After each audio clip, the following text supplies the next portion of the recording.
Mesdames et messieurs, bonsoir. Je m'appelle Reda Oulamine et je suis avocat au barreau de New York, Paris et Casablanca. J'espère que vous êtes à l'abri dans cette période de confinement et que vous prenez bien soin de vous.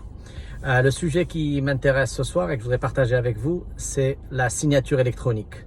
Alors pourquoi la signature électronique? Parce que c'est un sujet qui va être de plus en plus d'actualité eu égard aux événements du Covid-19. Alors qu'est-ce que la signature électronique? La signature électronique, pour faire tout simple, c'est le fait de conclure ou de signer un contrat par un moyen électronique, en général à travers Internet. Alors on en voit tout de suite l'intérêt. Ça permet de signer des contrats, de les modifier, de les conclure à distance, ce qui est très précieux pour l'entreprise. Et donc ça fait gagner du temps et de l'énergie et de l'argent et tout ce qu'on veut. Bien sûr, ce procédé n'est pas nouveau, il existe dans plusieurs pays depuis pas mal d'années et au Maroc depuis une loi de 2007, me semble-t-il, la loi sur la signature électronique. Alors en quoi ça consiste? Très simplement, cette signature électronique va être un procédé qui permettra de faire signer à quelqu'un un document sans utiliser le papier, en gros en cliquant avec sa souris. Il y a pour cela des conditions essentielles. Pourquoi il y a des conditions? Parce que avant cette loi, comme vous le savez, le droit est basé sur le papier, sur l'écrit. On dit que le droit, c'est de l'écrit. Jusqu'à cette loi-ci, il fallait un écrit soit sous seing privé, soit authentique, pour prouver un contrat, pour conclure un contrat et prouver un contrat. Aujourd'hui, ce n'est plus le cas. Cette loi est peut-être mal connue, mais elle existe et elle a vocation à être de plus en plus connue. Alors encore une fois, en quoi cela consiste-t-il?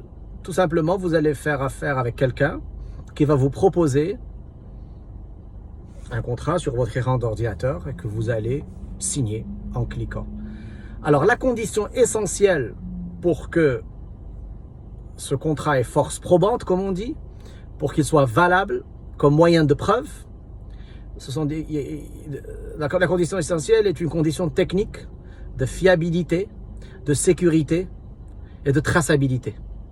Alors la loi a prévu donc une autorité nationale de surveillance et d'agrément de la certification électronique. Donc l'entreprise qui est intéressée par un tel procédé, de faire signer des contrats à ses clients ou à ses partenaires de façon électronique, devra faire agréer son processus.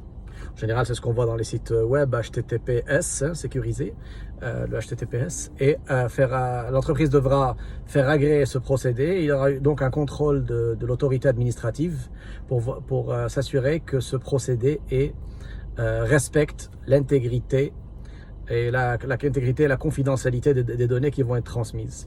En fait, l'objectif essentiel du procédé technique sera de s'assurer que personne d'autre que le signataire puisse signer ou toucher ou altérer ce contrat.